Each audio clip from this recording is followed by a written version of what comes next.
चरित अति पावन, मधुर सरस अरु अति मन भावन।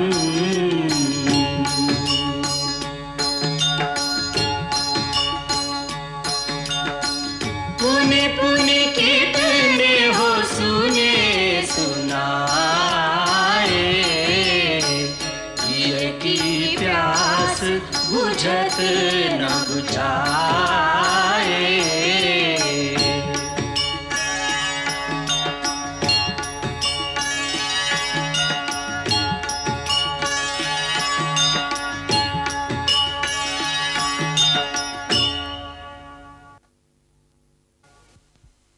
सावधान सावधान, अयोध्यापति सूर्यवंशी राजा रामचंद्र पधार रहे हैं। राजा? राजा राम? हाँ, राजा रामचंद्र जी। लो, वो आ गए। आर्य, ये लक्ष्मण भैया क्या कह रहे हैं? हाँ दीदी, महाराज की आज्ञा है कि कल सूर्योदय के पश्चात पुष्य नक्षत्र में श्री रामचंद्र जी का राज अभिषेक किया जाएगा। महारानी सीता को उनकी वाम भाग में राज सिंहासन पर विराजमान किया जाए। परंतु ये सब इतनी जल्दी क्यों? हाँ सीते, मैं भी यही सोचता हूँ, इतनी जल्दी क्यों? मुझे ये सब उचित नहीं लग रहा। इसमें अनुचित क्या है भैया? प्रथम तो ये कि हम चारों भाई एक साथ जन्मे, बड़े हुए, एक साथ हमारे विवाह हुए, फिर ये राज्याभिषेक केवल एक भाई का क्यों? क्योंकि राज की यही परंपरा है, ज्येष्ठ भ्राता ही राज्य का उत्तराधिकारी होता है। दूसरी बात ये कि भरत और शत्रुघ्न यहां नहीं हैं, उनके बिना ये उत्सव हमें नहीं भाता। कोई उमंग, कोई उत्साह मन में नहीं है।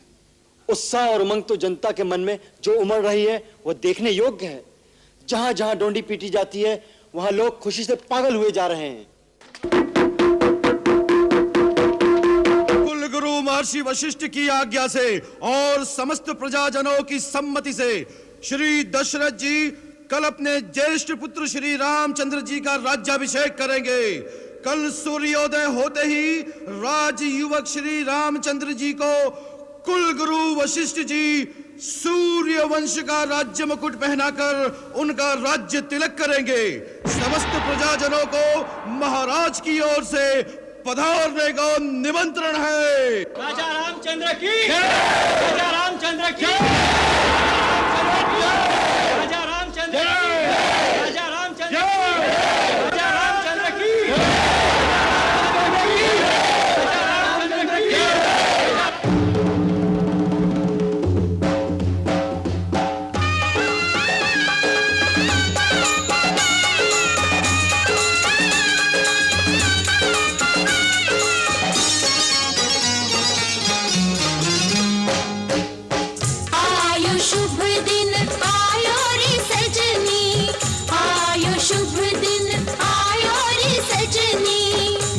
घर बजत बधैया अवध में, घर घर बजत बधैया अवध में, चौदिसी आनंद छायो रे सजनी। आयो शुभ दिन आयो रे सजनी, आयो शुभ दिन आयो रे सजनी।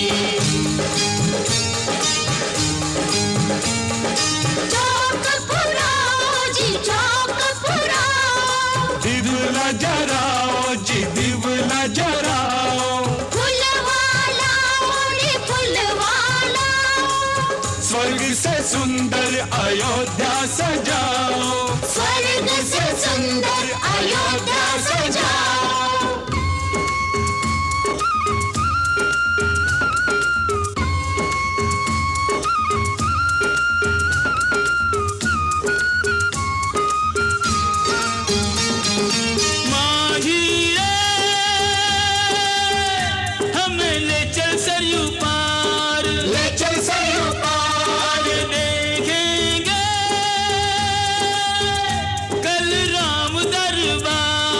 ले चल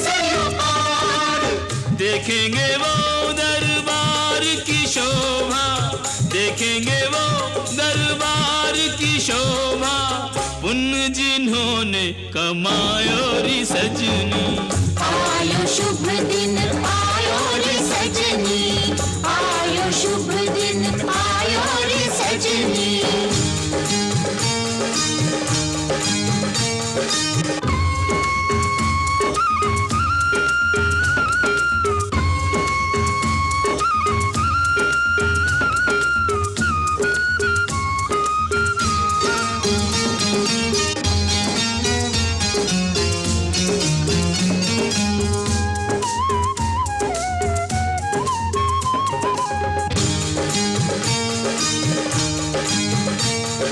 हम श्री राम से भेंट करेंगे, मस्तक उन चरणों में धरेंगे। रघुबर सबकी पीर हरेंगे, राम जी सबकी झोली भरेंगे। राम जी सबकी झोली भरेंगे।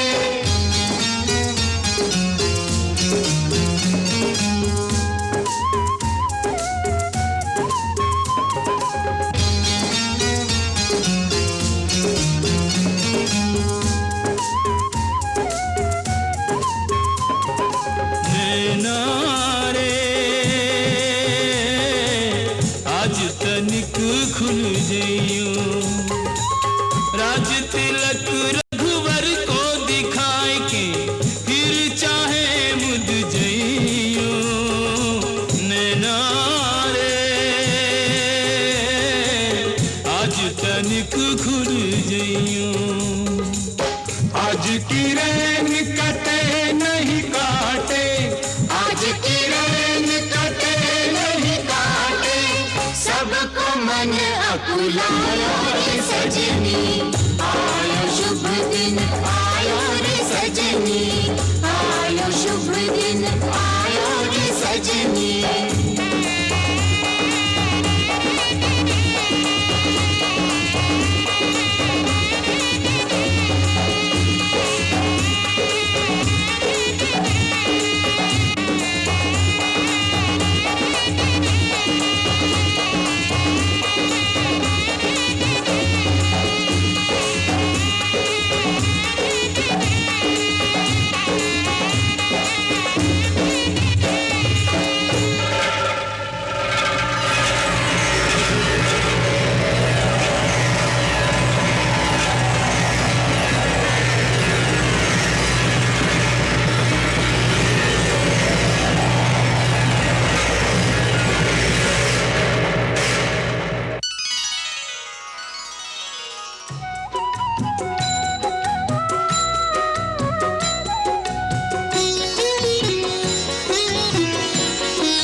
देखिए नाथ, सारी अयोध्या जगमगा रही है।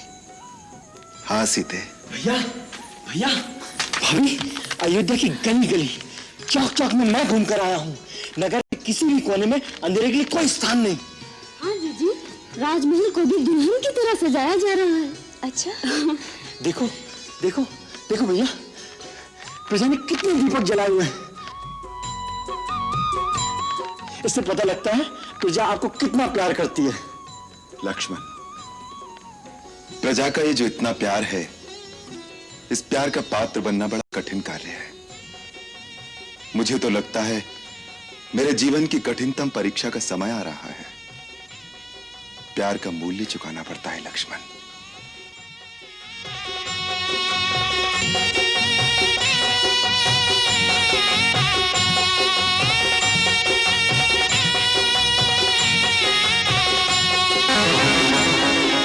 अरे कुबड़ी, दिखता नहीं है क्या? आंखें भी फूट गई हैं। अमंगल करने सामने आ गई। ज्यादा बोलोगी तो फूलोगी होगी। अरे कुबड़ी क्यों भभक रही है?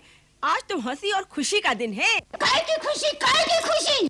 अरे बुढ़िया, आज हमारे राम राजा बनेंगे, राजा। अरे चल, ये तो रोती ही रहेगी। राम राजा बनेगा? अरे यही तो दुखड़ा है। सांप लौट रहा है छाती पर सांप।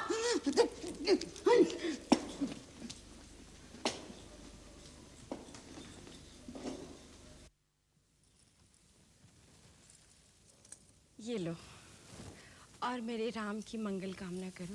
महारानी जी की जय हो। अरे मेरी नहीं, मेरे राम की जय बोलो। ये मंथरा जाने कहाँ रह गई। ये मरी ऐसे ही करती है। अरे करमजली, आई तो सही, कहाँ मर गई थी तू? देख, तेरे लिए कितना बहुमूल्य हार मैंने सबसे पहले निकाल कर रखा था। ला, मैं स्वयं इसे अपने हाथों तुझे पहना दूं। मेरी मंथरा माई। मारा गले में मत डालो रानी, गला काट कर फेंक दो, जिससे तुम्हारे बुरे दिन अपनी आंखों से न देखूं। चुप रह, न जाने क्या बकबक करती है। बुरे दिन आए मेरे बैरियों के। क्या मंथरा, तेरी ये दशा क्यों हो रही है? क्या हुआ है तुझे? तेरी ये दशा देखकर तो मुझे सचमुच आशंका होने लगी है। राम तीनों भाइयों सहित और महाराज कुशल से तो है ना? सब कुशल से है, तुम्हारी ही कुशल नहीं दिखाई देती। मैं तो खुशियों के सागर में डुबकियां लगा रही हूँ।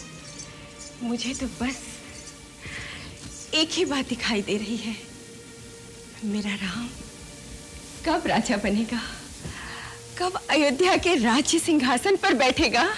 हाय हाय हाय, फूट गए कर। मुंहजली, तेरा रूप अच्छा नहीं है, कम से कम बातें तो अच्छी किया कर। व्यर्थ के गाल बजाए जा रही है। ओह, लगता है तुझे लखन लाला ने कुछ कहा है, क्योंकि मेरा राम वो तो किसी को कोई कड़वी बात कभी कह ही नहीं सकता। क्यों कहेगा?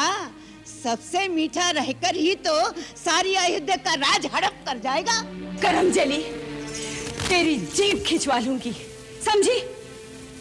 अरे राम बड़ा है, वही राजा बनेगा, और फिर सूर्यवंश की रीति यही है। उस रीति का परिणाम भी सोचा है कभी? राजा बनेगा राम और भरत बनेगा दास, और तुम बनोगी दासी। अरे कुटिल बुद्धि, उफ उफ। अरे राम के लिए तेरे मन में ऐसा कोई विचार आया कहां से? मेरा राम अपनी जननी कौशल्या से अधिक मुझे स्नेह करता है, और अपने छोटे भाइयों को अपने प्राणों से अधिक प्यार करता है। तेरी तो बुद्धि मारी गई है। बुद्धि मेरी मारी गई है या तुम्हारी? रानी, वो दिन भूल जाओ जब राम तुम्हारे स्नेह का स्वांग करता था, भरत को प्राणों से ज्यादा प्यार का ढोंग बताता था। अब तो भरत के प्राणों की चिंता करो। भरत राम के रास्ते का कांटा है, उसको हटाने के लिए ना जाने राम कैसे कैसे षड्यंत्र रचेगा। हे प्रभु, मेरे भरत की रक्षा करो, मेरे भरत की रक्षा करो प्रभु। मेरे भरत की रक्षा करो। मंथरा, चुप हो जा, चुप हो जा। ये कैसा विष घोल रही है मंथरा? तू ये कैसा विष घोल रही है?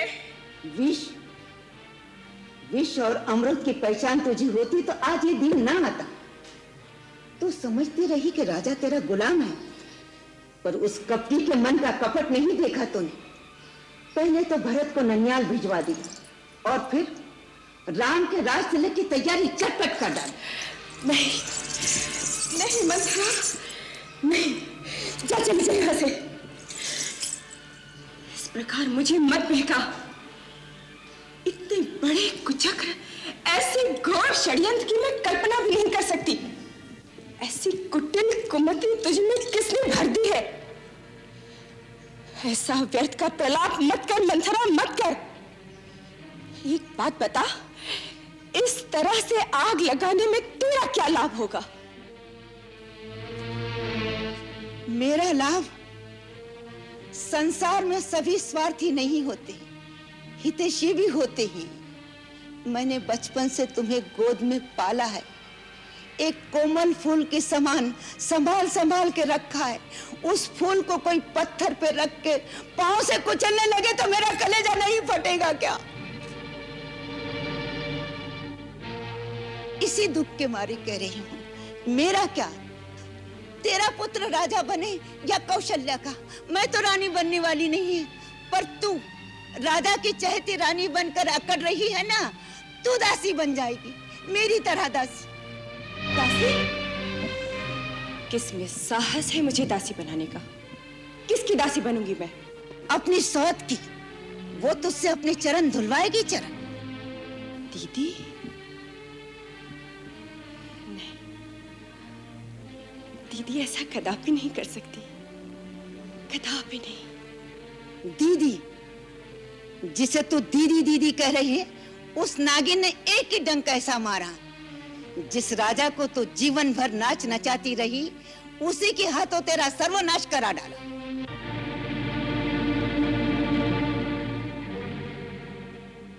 राम के राज तिलक की घोषणा से पहले राजा ने इस बात की तेरे कान पे भनक भी पड़ने दी।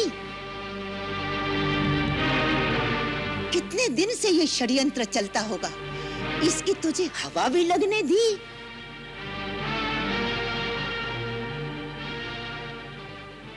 मेरी भोली रानी, तू सौत का विष नहीं जानती।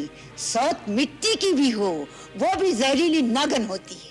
कभी कभी कोई स्वार्थ हृदय में ऐसी अगन लगाए,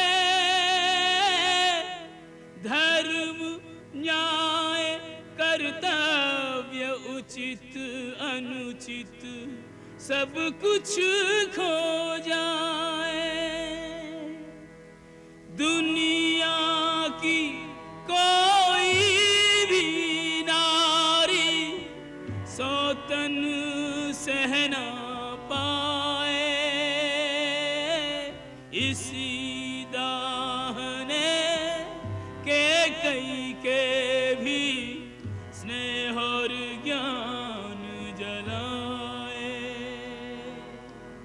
इसी दाहने के कई के भी स्नेह और ज्ञान जलाए।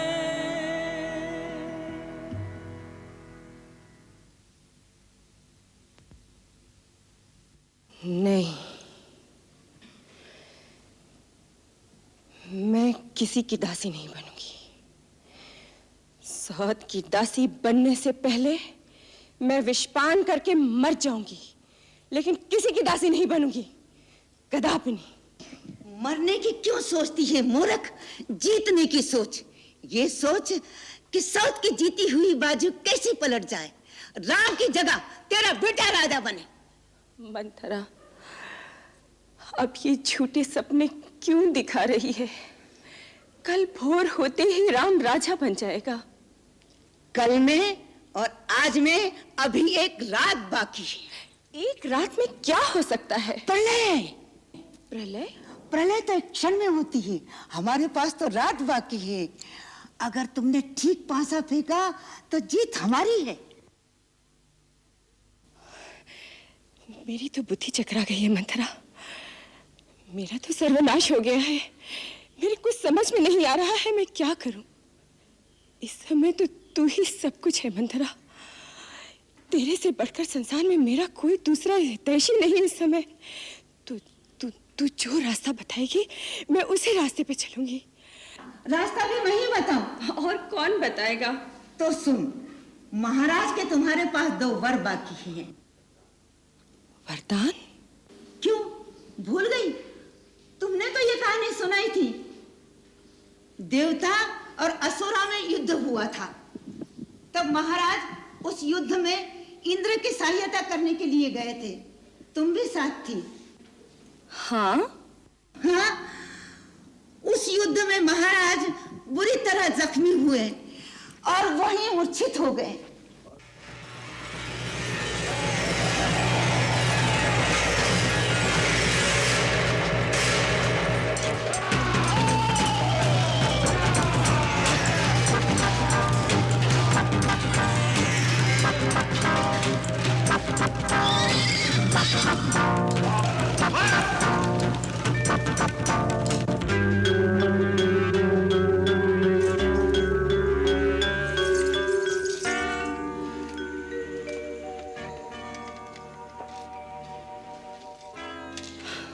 महाराज, महाराज, आंखें खोलिए। तब तुम रथ को वहां से बड़ी कुशलता से निकाल कर लाई थी और महाराज के प्राण बचाए थे। राजा के शरीर में लगे हुए तीर तुमने निकाले थे और उनके प्राणों की रक्षा की थी। और तब राजा ने प्रसन्न होकर कहा, मेरी रानी, मैं तुम्हें 2 वरदान देता हूं, मांग लो क्या मांगना है। तुमने कहा था फिर कभी मांग लूंगी। वो 2 वरदान मांगने का समय आ गया है, जिससे अपना काम बन जाएगा। अच्छा? तुम्हारी पहली मांग रहेगी राम के जगह भरत का राज तिलक। वाह मंथरा, वाह, तेरे मुंह में घी शक्कर। और दूसरे में राम को 14 वर्ष का वनवास। राम को वनवास? परंतु राम को वनवास क्यों? पिघल गई ना। मंथरा, रूठ मत, मैं तो बड़ी नासमझ हूँ। मुझे समझाकर कहना, अवश्य ही इसमें कोई अच्छी बात होगी। ये मोह ममता का समय नहीं, कूटनीति का समय है। राम ने अयोध्या की प्रजा पर भी अपना जादू डाल रखा है। वो राम को लेकर विद्रोह कर सकते हैं। उस प्रजा को अपने वश में करने के लिए कुछ वर्ष लगेंगे कि नहीं? बोल, लगेंगे ना? 14 वर्ष में भरत राम की जगह अवध में अपना सिक्का जमा लेगा। बस बुला महाराज को इसी समय, बदल दे समय के धारा को, जीत ले बाजी।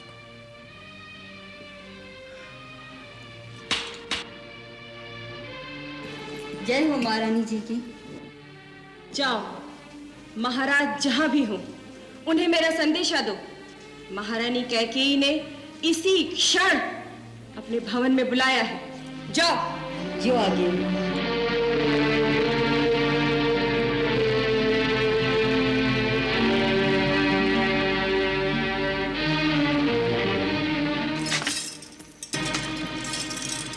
मैं महाराज के दर्शन करना चाहती हूँ इसी समय।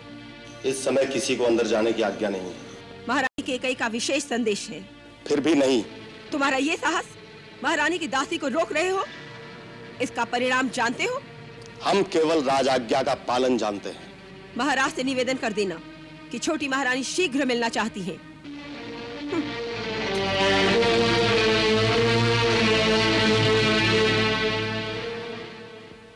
राम, कल तुम्हारे सिर पर राजमुकुट पहनाया जाएगा, परंतु ये याद रखना, जो राजमुकुट पहनता है वो अपने आप को अपने देश और अपनी प्रजा के हाथों सौंप देता है। राजा होने का अर्थ है सन्यासी हो जाना। फिर उसका अपना कुछ नहीं रह जाता, सब कुछ देश का हो जाता है। आवश्यकता पड़ने पर राजा को देश के लिए स्त्री, पुत्र, मित्र, यहां तक कि अपने प्राण भी त्यागने पड़े तो त्याग दे, क्योंकि देश ही उसका मित्र है, देश ही उसका परिवार है। जो देश के लिए अपना सब कुछ नहीं त्याग कर सकता, उसे राजा बनकर प्रजा से कर लेने का कोई अधिकार नहीं।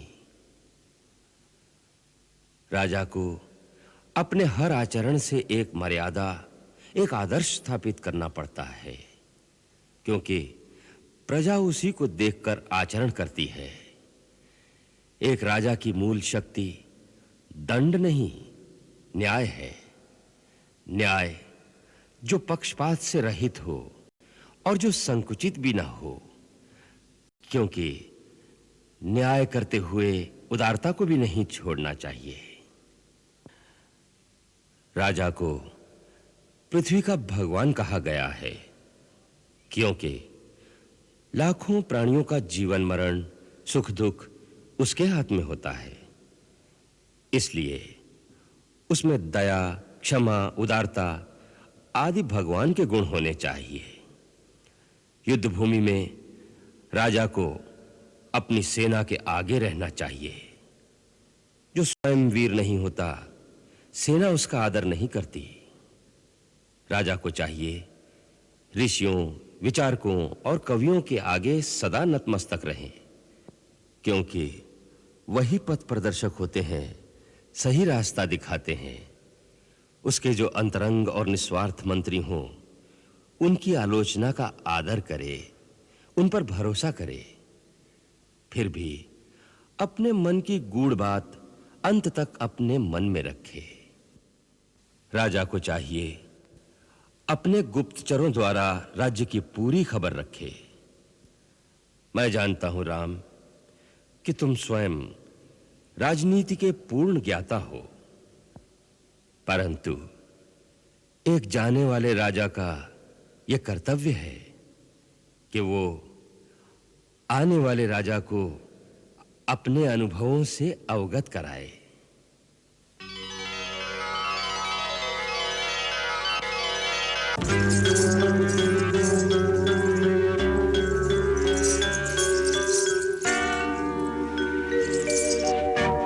देख लिया, महारानी कई का संदेशा होते हुए भी दासी को महाराज के पास नहीं जाने दिया।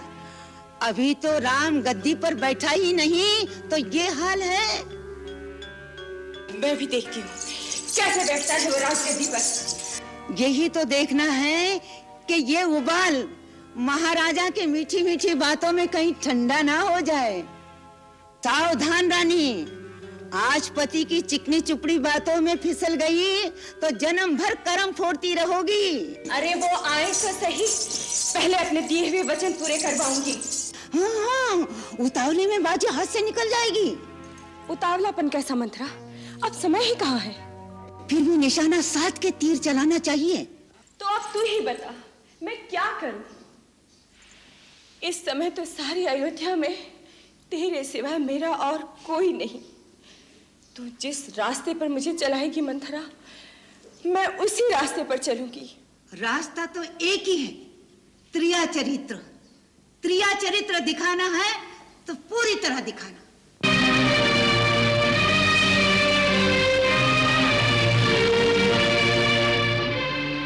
सबसे पहले तो तू ये अपना साज श्रृंगार उतार कर फेंक दे, निकाल दे ये गहने सब। चली जा सीधी को भवन में, जल से निकली मछली की तरह धरती पर तड़पती रहना। रो रो के आंखें सुझा लो, भले ही झूठे आंसू हो। फिर उससे क्या होगा? तुम्हें इस बुरी हालत में देख के महाराज के होश उड़ जाएंगे। फिर वो तेरी मिन्नत करेंगे, तेरे पैरों पड़ेंगे। रानी, तेरी ये दशा क्यों है? तेरी ये हालत क्यों है रानी? अरे मेरे प्राणों से प्यारी, मुझसे बात तो करो। लेकिन सावधान, बात न करना, केवल आंसू बहाती रहना। लंबी लंबी आहें भरना। लेकिन प्राणनाथ को किसी बात का उत्तर मत देना। फिर मैं वो दोनों वर कब मांगूंगी? अरे बताती हूँ ना। देख, पहले ले लेना, राम की सौगंध उठवा लेना, फिर मन की बात कहना। राम की सौगंध जब तक ना उठाए अपनी मांग कदापि ना कहना। भूलना मत, याद रखना।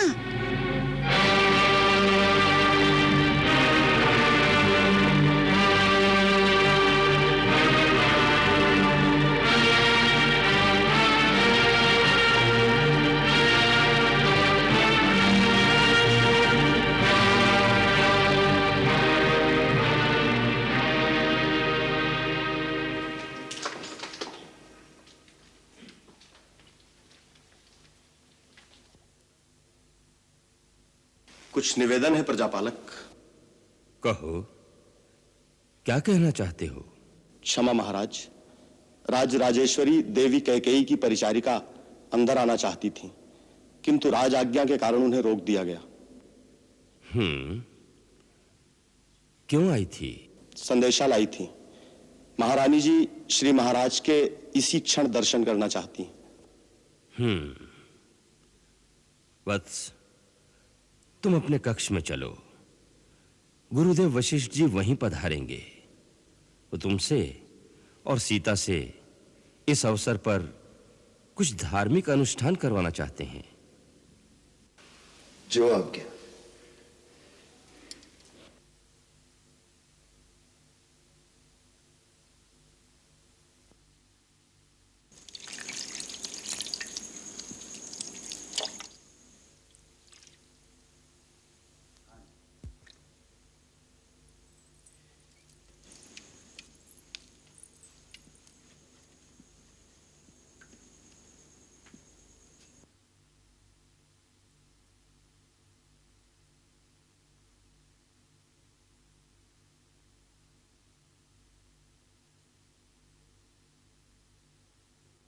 हे जितेंद्रिय, तुम्हारे कल्याण के लिए हम तुमसे जो पूजा का अनुष्ठान कराने आए हैं, उसके लिए आज तुम्हें व्रती होना पड़ेगा और उपवास रखना होगा।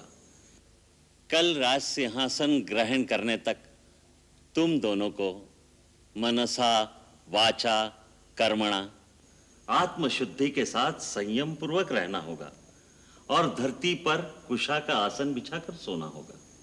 जो आज्ञा गुरुदेव।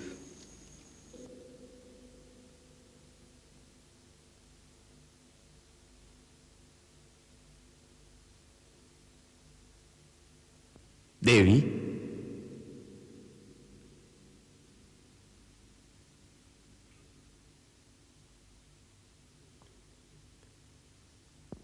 देवी कैकेयी, मंथरा, मंथरा, मंथरा, मंथरा। जय हो महाराज। देवी कैकेयी दिखाई नहीं देती, कहाँ है वो? महारानी जी को भवन में चली गई हैं। भवन?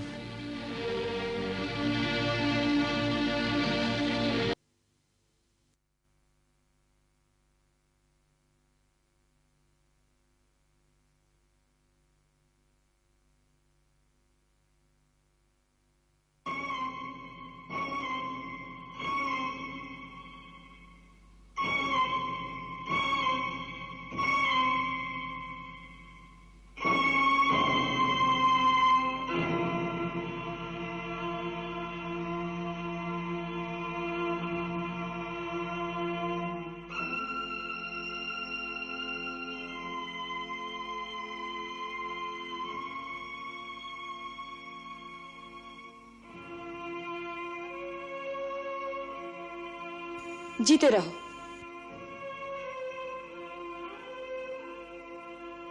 पिताश्री, आपकी आज्ञा से मैं राम आपकी सेवा में उपस्थित हूं। मेरे लिए क्या आदेश है?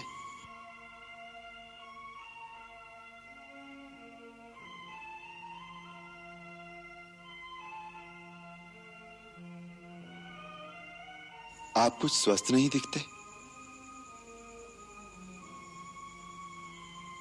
पिताजी को क्या कष्ट है मां? उनकी अस्वस्थता का क्या कारण है? मैं राजवैद्य को बुलाऊं?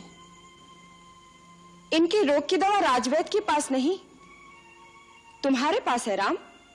मेरे पास? परंतु रोग क्या है? तुम्हारा मोह, तुम्हारा स्नेह, जिसके कारण आज ये सूर्यवंश की कीर्ति को कलंक लगाने के लिए तैयार है। माता, मुझे क्षमा करें। पिताश्री के लिए आपके श्रीमुख से वचन उचित नहीं। मेरे पिता जैसा धीर और वीर पुरुष आज इस धरती पर दूसरा कोई नहीं है। वो गुणों के भंडार और सत्यवादी हैं, जिनकी कीर्ति आज तीनों लोकों में फैली हुई है। वो अपने इस सेवक के मोह में ऐसा कोई कार्य नहीं कर सकते जिससे सूर्यवंश की कीर्ति को धक्का लगे। वही तो कर रहे हैं तुम्हारे धीर और वीर पिताश्री। मुझे विश्वास नहीं। पिताश्री, आप जैसे नरसिंह को इस प्रकार की व्याकुलता शोभा नहीं देती। आप निसंकोच मुझसे अपने हृदय की बात कहिए। यदि पुत्रवत नहीं तो मित्रवत ही कहिए। आप ही ने तो कहा था, राम तुम मेरे मित्र हो, मैं अपने प्राण देकर भी आपका दुख दूर करूंगा।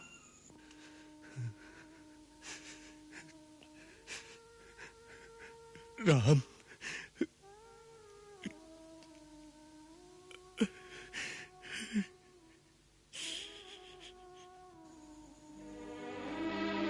माता, आप ही मुझे महाराज के दुख का असली कारण बताइए और यह भी बताइए कि उसका निवारण क्या हो सकता है। मैंने कहा ना, यदि तुम चाहो तो इनके रोग का निवारण हो सकता है। माता, आपको ये शंका क्यों है कि मैं पिता की आज्ञा का पालन नहीं करूंगा? बात ही ऐसी है। मां, जिस राम को आपने बचपन से अपनी गोद में पाला है, आप उसी राम पर संदेह कर रही हैं? मैंने अवश्य ही कोई घोर अपराध किया है जिसके कारण मेरे पिता मुझसे बात नहीं करते। मेरी माता मुझ पर संदेह कर रही हैं। नहीं, ये तो मैं जानती हूं कि तू सत्य वचन से हटने वाला नहीं, परंतु क्या मां? आप केवल संकेत कर दें तो मैं आपके चरणों के लिए अपनी चमड़ी के जूते बनवा दूं। पिता की भांति आपका भी उतना ही अधिकार है मुझ पर, इसलिए यदि वो नहीं कहते तो उनकी ओर से आप ही कहिए। मैं क्या करूं जिससे आपको संतोष हो? तुम कहते हो तो मैं बता देती हूं। तुम्हारे पिताश्री ने मुझे 2 वर दिए थे और कहा था, जब जी चाहे मांग लेना। आज मैंने अपने वो दोनों वर मांग लिए। अब यदि वो मेरे वर मानते हैं तो पुत्र का मोह रास्ते में आता है, यदि नहीं मानते तो धर्म और सत्य पर कलंक लगता है। ये बेचारे इसी धर्म संकट में पड़ गए हैं। तुम्हारे संकोचवश तुमसे कह नहीं पा रहे। वो दोनों वर क्या है माता? पहला ये है कि तुम्हारी जगह भरत का राज्याभिषेक हो, और दूसरा ये कि तुम मुनि वेश धारण करके 14 वर्ष तक वन में रहो। बस इतनी सी बात पर इतना विवाद था? यह तो बड़ी प्रसन्नता की बात है मां कि मुझे माता और पिता दोनों के वचनों को पालन करने का ऐसा अवसर मिला जो किसी पुत्र को बड़े भाग्य से मिलता है। भरत को राज्य देने के लिए तो मुझे किसी की आज्ञा की आवश्यकता नहीं। उस जैसे भाई को तो मैं राज्य स्वयं प्रसन्नता से दे दूंगा। रहा वनगमन, तो लगता है मेरे कोई पुण्य जाग उठे जो आपकी आज्ञा से मुझे वहां जाने का अवसर मिल रहा है जहां ऐसे ऐसे महान ऋषियों और मुनियों के दर्शन कर सकूंगा जिनका तेज तीनों लोगों को प्रकाशित कर सकता है। मां, मेरा तो चारों ओर से कल्याण हो गया। पिता की आज्ञा का पालन, मां की इच्छा का अनुकरण, छोटे भाई का राज्याभिषेक और मुनि दर्शन से मेरा कल्याण। मां, केवल इतनी ही बात थी ना? या और भी कोई दुख है पिताश्री को? नहीं पुत्र, तुम्हारी शपथ, भरत की सौगंध, महाराज को और कोई दुख नहीं है। अब तुम ही इन्हें समझाओ ना कि ये अपने वचन का पालन करें, तुम्हें वन जाने की आज्ञा दे, संसार में निंदा और अपयश से बचे।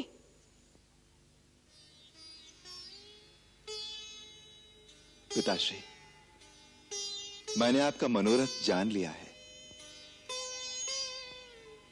अब आपको अपने श्रीमुख से आज्ञा देने की भी आवश्यकता नहीं, क्योंकि पुत्र वही बड़भागी होता है जो पिता का मनोरथ जान लेने से ही उस पर आचरण कर सके। परंतु मुझे दुख इस बात का है कि केवल इतनी सी बात के लिए आपने अपने मन को इतनी भारी पीड़ा पहुंचाई। इसका अर्थ है कि आपको मुझ पर पूर्ण विश्वास नहीं, या आपको मेरे सेवक धर्म पर शंका है। पिताश्री, मुझे आशीर्वाद दीजिए कि मैं अपने आचरण से फिर आपका पूर्ण विश्वास पा सकूं। अब आप प्रसन्न चित्त से मुझे वन जाने की आज्ञा दीजिए, ताकि मैं आपके वचनों की पूर्ति करके, आपके धर्म की रक्षा करके अपना जीवन धन्य कर लूं। मैं माता कौशल्या और माता सुमित्रा से आज्ञा लेकर वन जाने से पहले आपकी चरण वंदना के लिए अभी आता हूं। अच्छा मां, मुझे अनुमति दीजिए।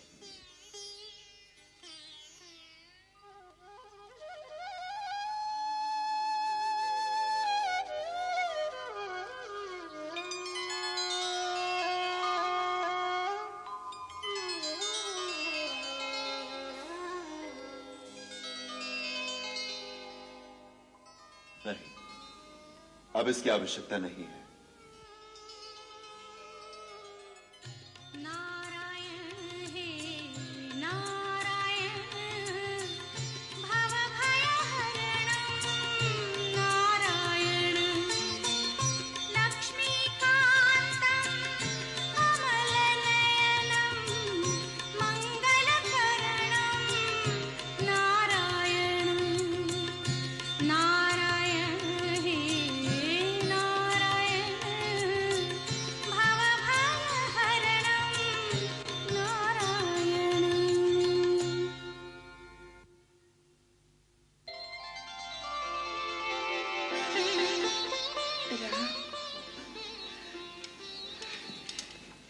ठीक समय पर आ गया। मैंने रात भर विष्णु का एक लक्ष्य जप किया है। ठहर, मैं अपने हाथों से विष्णु के श्री चरणों का मंगल तिलक लगा दूं।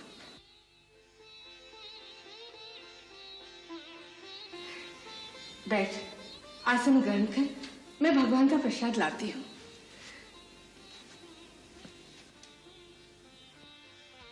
देखता क्या है?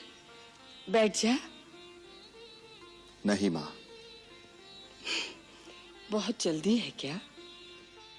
अब इस आसन पर बैठना मेरे लिए वर्जित हो गया है।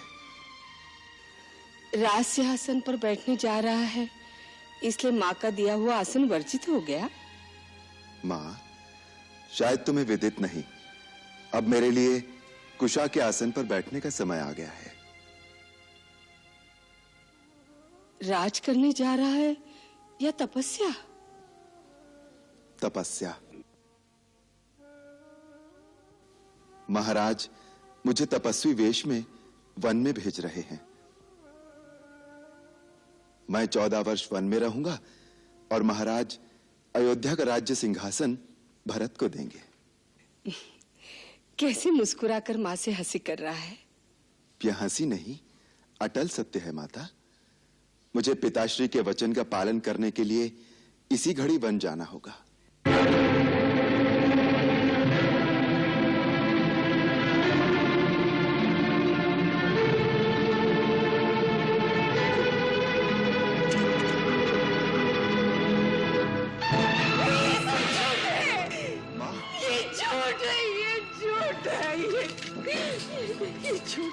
माता, धीरज रखो माता।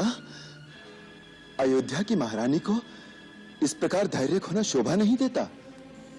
परंतु ये सब क्यों? किसने किया ये सब? राज्याभिषेक के तो स्वयं महाराज जी उत्कंठित हो गए थे। उन्होंने कुलगुरु महर्षि वशिष्ठ से जल्दी से जल्दी शुभ समय निकलवाने को कहा था। फिर एक ही रात में उनका निश्चय क्यों बदल गया? क्यों? मुझसे अधिक कैकेयी की ममता है तुझ पर। फिर उसने महाराज को क्यों नहीं रोका? क्यों? ये स्वयं महारानी कैकेयी का ही तो आदेश है। कैकेयी का? हाँ माता, पिताश्री ने देवासुर संग्राम में माता कैकेयी को 2 वर दिए थे। अब उन्होंने वो दोनों वर मांग लिए, भरत का राज्याभिषेक और मुझे 14 वर्ष का वनवास। मुझे आज इसी क्षण जाना होगा, इसीलिए मैं आपसे विदा मांगने आया हूं माता। 14 वर्ष के लिए वन जाएगा और उसके लिए ये अकस्मात विदा मांगने आ गया? इतनी अकस्मात तो बिजली भी नहीं गिरती मेरे लाल। और मुझे तो तेरी बात पर विश्वास ही नहीं हो रहा है। ऐसे सहज भाव से कह गया वनवास। वनवास का अर्थ भी जानता है मेरे लाल। तेरे जाने के पश्चात क्या मैं जीवित रह पाऊंगी? नहीं, नहीं, तू कहीं नहीं जाएगा मेरे लाल, तू कहीं नहीं जाएगा, तू कहीं नहीं जाएगा। परंतु पिता की आज्ञा है मां।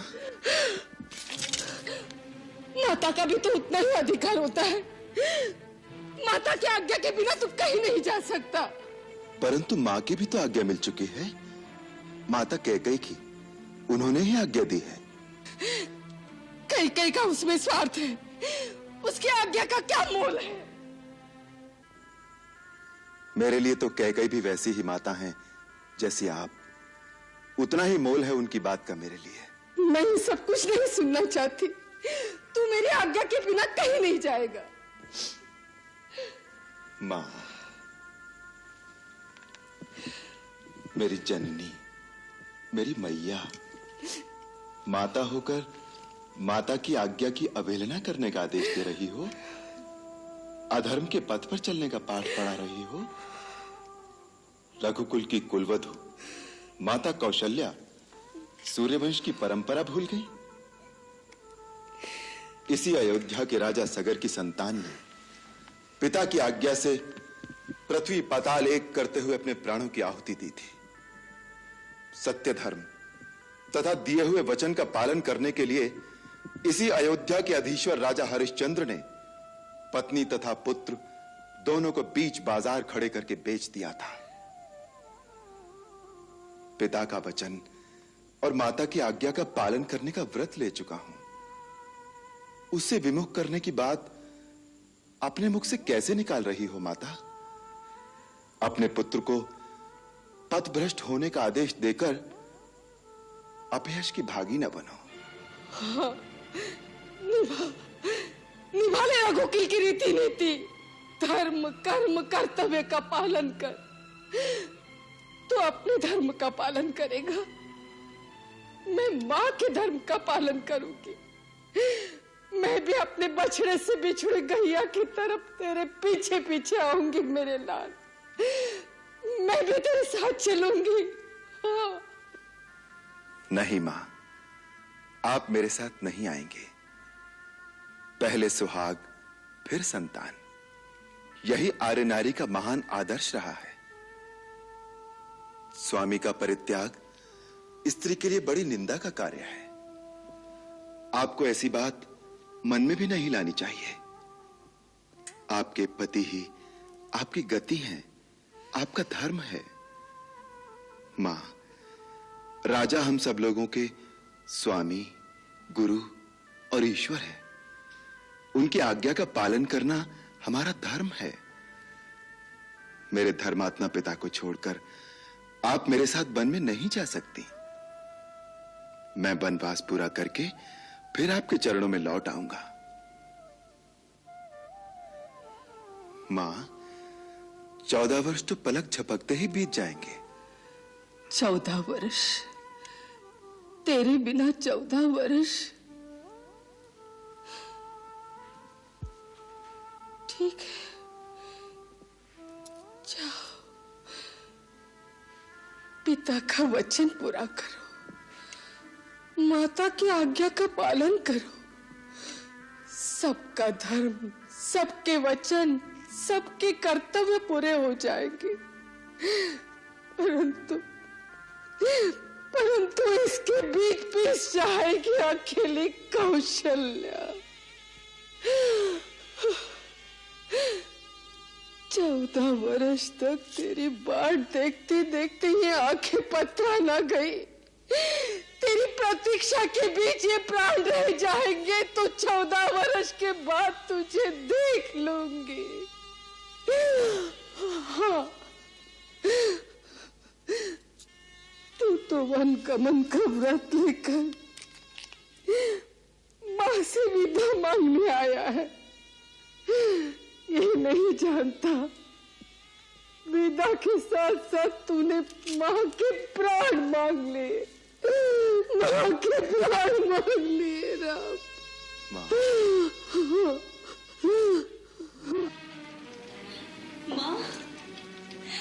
मां, सीता, सीता, मेरी बच्ची, मेरी बेटी।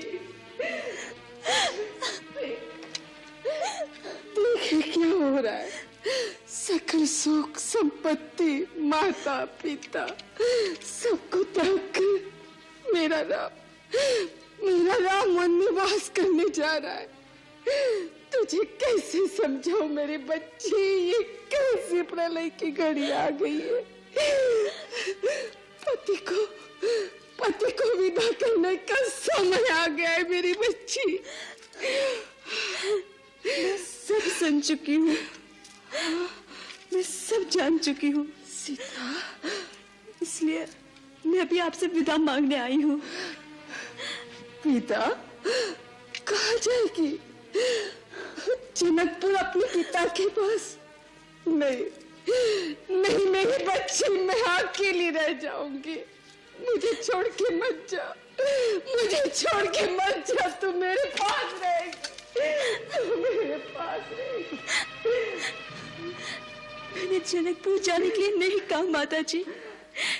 जब मैं डोली में बैठकर विदा हो रही थी तब माँ ने कहा था अब जनकपुर से तेरा कोई नाता नहीं रहा।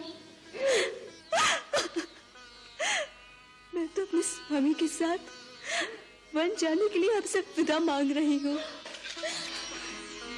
वन? तो वन जाएगी? हाँ, जाएंगे जाएंगे। सीते, ये तुम क्या कह रही हो? वन में साथ जाने का अर्थ जानती हो?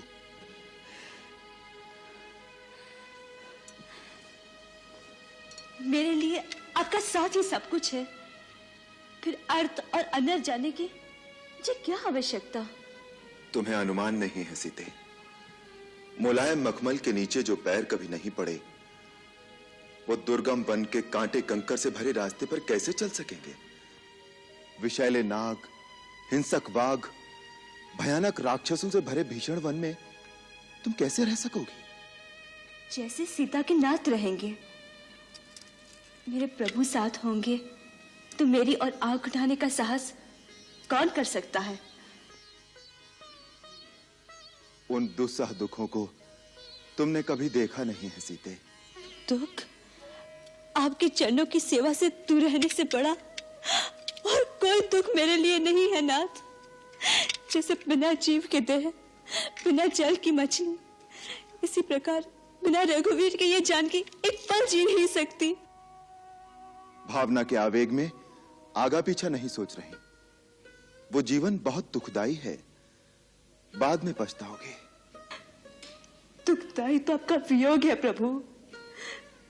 मेरे लिए तो सुख और दुख का अर्थ बस इतना ही है, जहां आप हैं वहां मेरे लिए सुख ही सुख है, और जहां आप नहीं वहां स्वर्ग भी मेरे लिए नरक से अधिक दुखदाई है। नाथ, जीवन भर साथ रखने के लिए वचनबद्ध होकर क्या आपका अकेले वन में जाना अधर्म नहीं कहलाएगा? हे आर्य श्रेष्ठ, अपने धर्म के साथ मुझे भी अपने धर्म का पालन करने दीजिए। माता पिता भाई बहन सारे नाते पीछे रह जाते हैं, केवल स्त्री ही स्वामी के भाग्य का अनुसरण करती है। माँ ने समझाइए ना कि मुझे छोड़कर ना जाए। राम, तू मुझे अभी स्त्री का धर्म बता रहा था कि स्त्री का सर्वस्व पति के चरणों में होता है, फिर सीता के लिए वो आदर्श, वो धर्म दूसरा कैसे हो सकता है? मां, वनवास स्त्रियों के लिए नहीं है। नाथ, यदि आप मुझे अपने साथ ले जाना नहीं चाहते तो आपको एक दिन रुकना पड़ जाएगा। क्यों? मेरी चिता को अग्नि कौन देगा? सीता।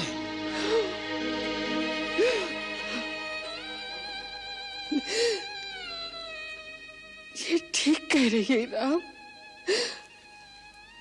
अगर सीता की प्राणों की रक्षा चाहते हो तो इसे अपने साथ ले जा।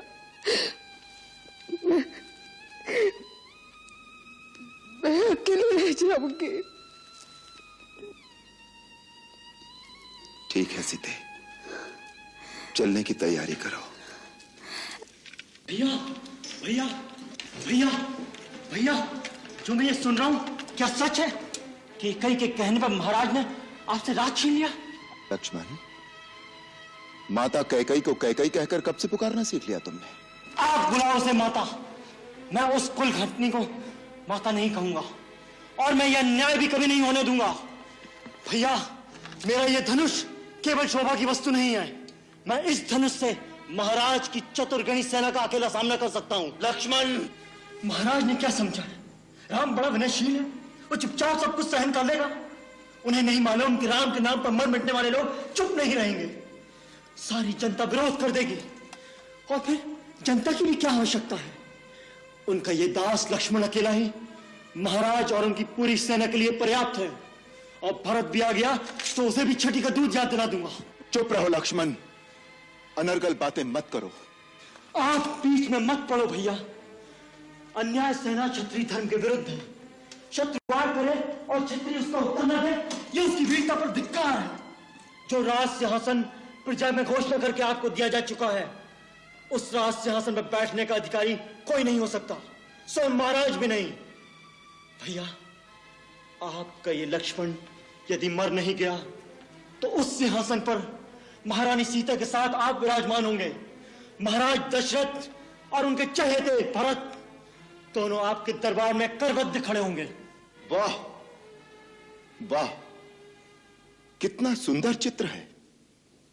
पिता हाथ बांधे सामने खड़ा है और पुत्र अपनी पत्नी के साथ आसन पर बैठा उन्हें आज्ञा दे रहा है।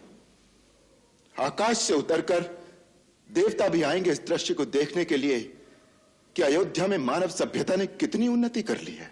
परंतु जब पिता ही अपने आचरण से गिर जाए, अपने धर्मात्मा पुत्र को एक स्त्री के सामने। बस करो लक्ष्मण, बस।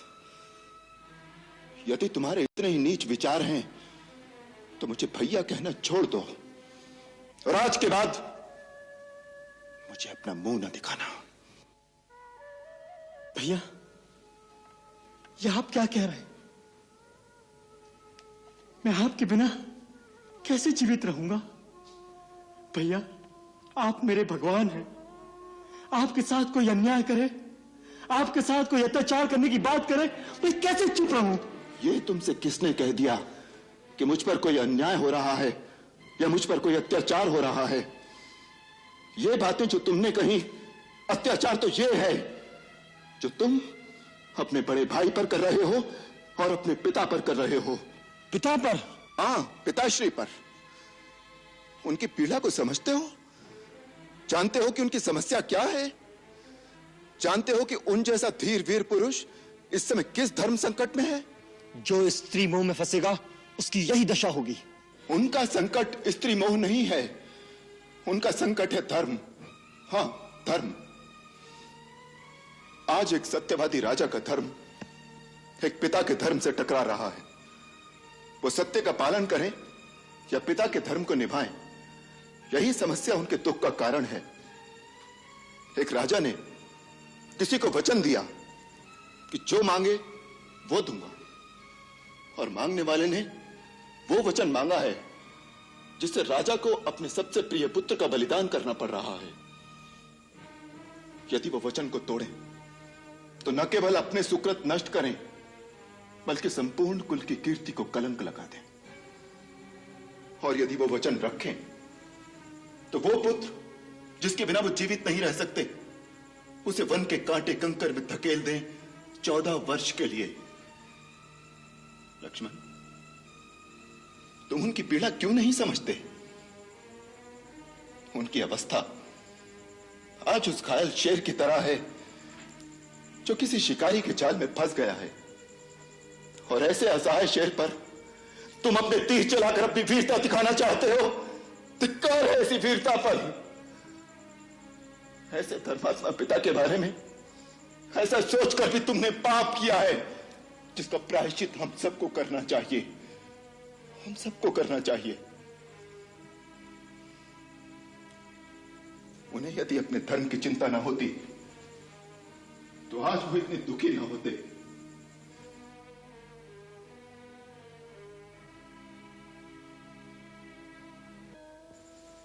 आज जब मैंने उन्हें इतनी निस्सहाय अवस्था में देखा तो मुझे अपने ऊपर ग्लानि हो आई कि मेरे कारण मेरा वीर, महान और धर्मात्मा पिता इतना दुखी है। मैंने अपना कर्तव्य निश्चित करने में एक पल की भी देरी नहीं की, क्योंकि पुत्र होने के नाते मेरा एक ही कर्तव्य है कि मैं वही काम करूं जिसमें उनके सत्य, उनके धर्म, उनकी प्रतिज्ञा की क्षति ना हो, बल्कि उनकी कीर्ति बढ़े, उनका यश मलिन ना हो। लक्ष्मण, हमारे जैसे पिता तो किसी को बड़े भाग्य से मिलते हैं, परंतु यदि किसी का पिता दुराचारी भी हो, चाहे संसार उसे त्याग भी दे, तो भी पुत्र का धर्म है कि वो अपने पिता को भगवान की तरह पूजे, क्योंकि पिता मनुष्य का प्राणदाता होता है। लक्ष्मण, जब पिता की भक्ति नहीं करते, देवता तो क्या, स्वयं भगवान भी उनकी पूजा को स्वीकार नहीं करता। भैया, तो क्या माता कैकेयी के इस अन्याय को हम चुपचाप सह लेंगे? मैं माता कैकेयी को दोषी नहीं मानता। भैया?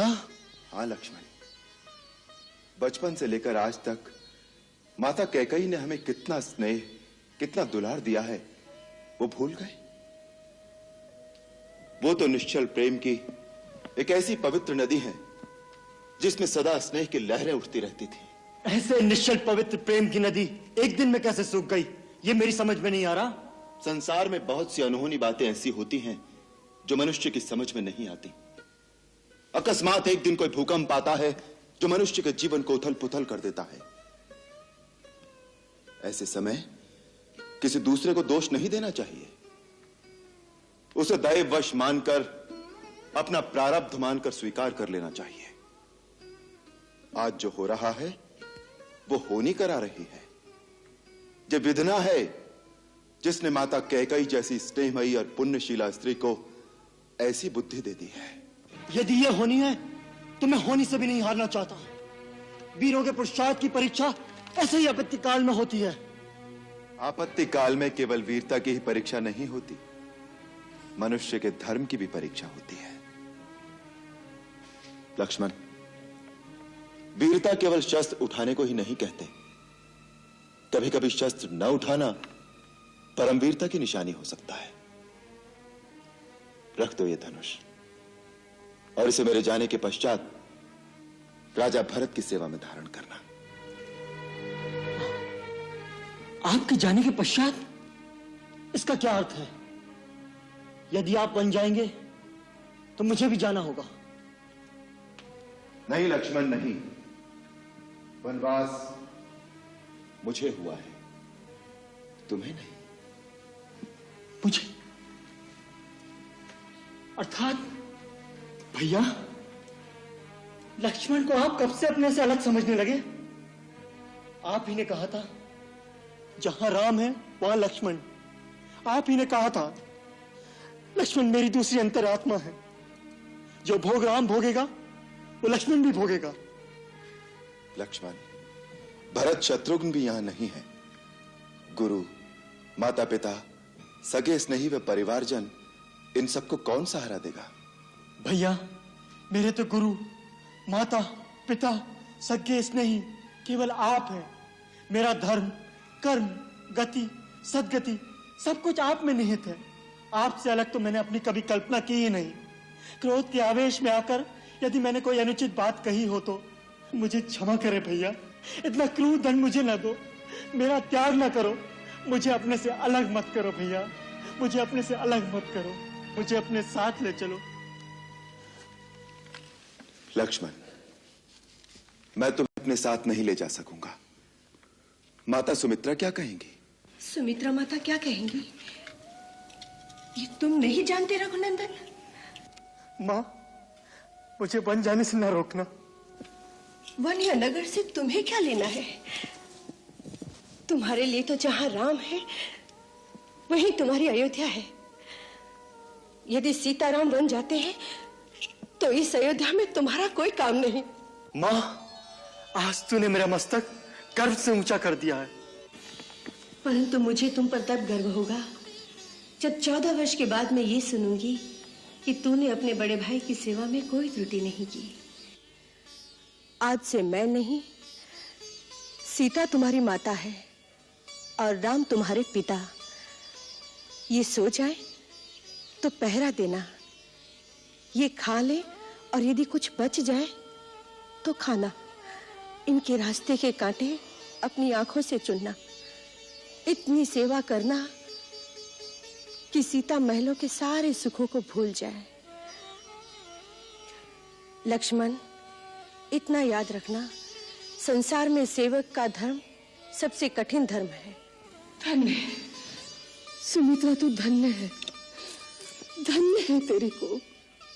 अपने दोनों लाल बड़े भाइयों की सेवा में समर्पित कर दिए। तेरा अनुपम त्याग, अनूठा धैर्य देखकर मेरे दुर्बल मन को सहारा मिल गया। नहीं दीदी, महान तो आप है, आप ही से तो हमने सीखा है। राम बेटे, मैं लक्ष्मण को तुझे सौंप रही हूं। सुमित्रा और उर्मिला की ये धरोहर है, जैसे लेकर जा रहे हो वैसे ही मुझे लौटाना। मां, आप चिंता न कीजिए। लक्ष्मण को मैं अपने प्राणों से भी अधिक सहेज कर रखूंगा। मंगल भवन अमंगल हारी, प्रभु सुदशरथ अजिर बिहारी।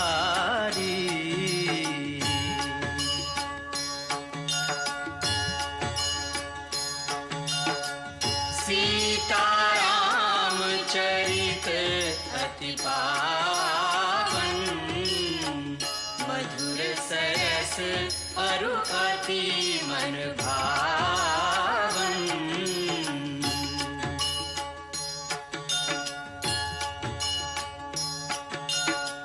पुनि पुनि कितने हो सुने सुनाए, हिय की प्यास बुझत न बुझाए।